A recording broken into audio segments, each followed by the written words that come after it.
we are together. And that's all that matters, right?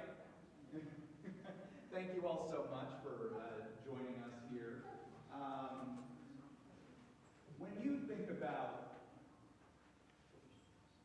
you think about what it means to be enough, what does that mean to you? Anyone? Yes, Pete. It means to me that I'm happy with where I'm at, what I have, and I'm not thinking that I should have this or that I'm happy with where I'm at, and also thinking of making some progress, but not being hard on myself for not having what the Joneses have. And that's good enough for me. Katie?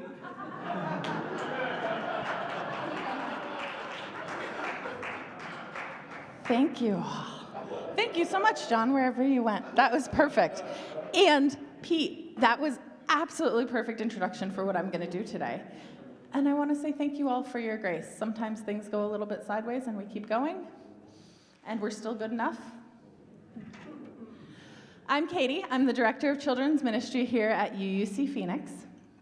And today I want to talk about a tool to use during a time that can be very busy. And this time of year can be really busy here in Arizona, and I'm going to say here in Arizona more than in other places. Because in other places, while they're getting ready to celebrate all of the holidays and have the end of the semester and do all of the other things, when they go home at night, it's dark, it's cold, they're in a cozy mood, right? And it's a lot easier when you're in a cozy mood, like we get in the summer, right? Go inside and get cozy. It's a lot easier to be calm in a cozy mood and deal with all of the stuff going on out there. But here in Arizona, it's nice out.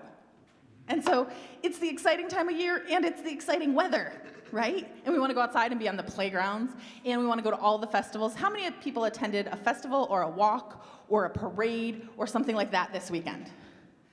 Yeah, it's exciting. We're going to need some tools to help ourselves feel like we're enough, right? Because when we do lots of exciting things, we tend to feel spent out. I didn't eat breakfast, I put on 2 different shoes, I was so busy I forgot my backpack. All of those things happen. And when those things happen, in a lot of ways, we're taught to feel bad about ourselves, right? Oh my gosh, you put on 2 different shoes, that's ridiculous. And we start to put words in our heads like stupid, dumb, and worthless. And none of those words are true, right? I used to be the boss of 30 caseworkers, and I wore a suit every day and stilettos. Can you imagine? I like heels, but full makeup, everything, carried a briefcase, all of those things. My laptop went everywhere. And sometimes I had to meet very important people at the airport. Show me your very important people meeting face. Good, good. Very intimidating. Thank you. I feel so important. And one day, I had to go meet a family at the airport, and it was a big thing that had taken a long time to arrange and everything else, and we did it, and it was in December. It was on December 16th of that year. And we were driving back from the airport, and I was part of a group of cars escorting people, and I looked down at my feet, the gas pedal, through my steering wheel, and I saw that I had 2 different high heels on. It was 4 o'clock in the afternoon at this point. I had had 2 different high heels on since about 6:30. Hadn't noticed.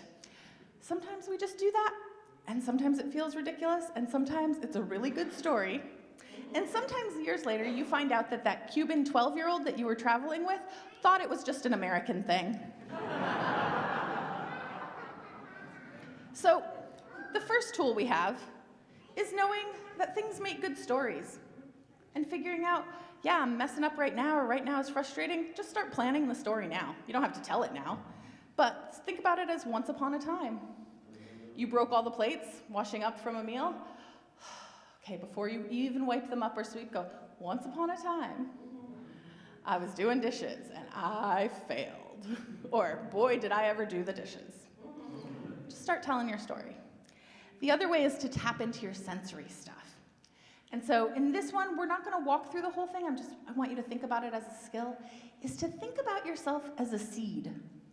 And you can pull in tight, and you can feel your muscles tense, and you can pull around your core. Or some people, when they feel like a seed, they kind of lay back. But think of all of the things around you that protect you, and make that list in your head.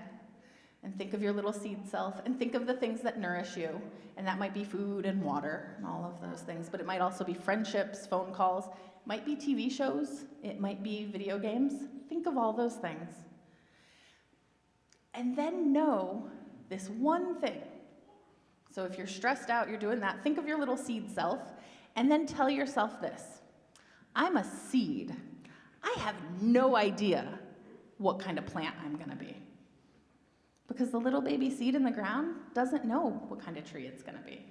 And it has no idea what it's like to be at the top of an oak. Right? And let yourself be that seed. And know that you can be that seed if you are a teeny tiny baby, like Matthew. Or if you are 99, 102, 117 years old. You still get to be a seed. Because this is the first time you've ever been that age. And you don't know where you're headed next. So even if you're stuck in all of the rituals and routines and traditions of this year, like every Hanukkah we do this, and this year I messed up and forgot to put tinfoil under the Hanukkah. That's my favorite part of Hanukkah, is watching everyone's tinfoil architecture underneath. Oh man, I forgot, and I do it every year and I'm supposed to. Nope. This is the very first time you've ever celebrated Hanukkah 2023. So you get to mess up, because it's the very first time you've done it. It's almost 2024, you're right, Addie, and you get to think about next year it'll be different. Addie, how old are you? 7. So last time you were 7 years old at Christmas, what did you do? Celebrate. Wait a second, you were 7 at Christmas before? No.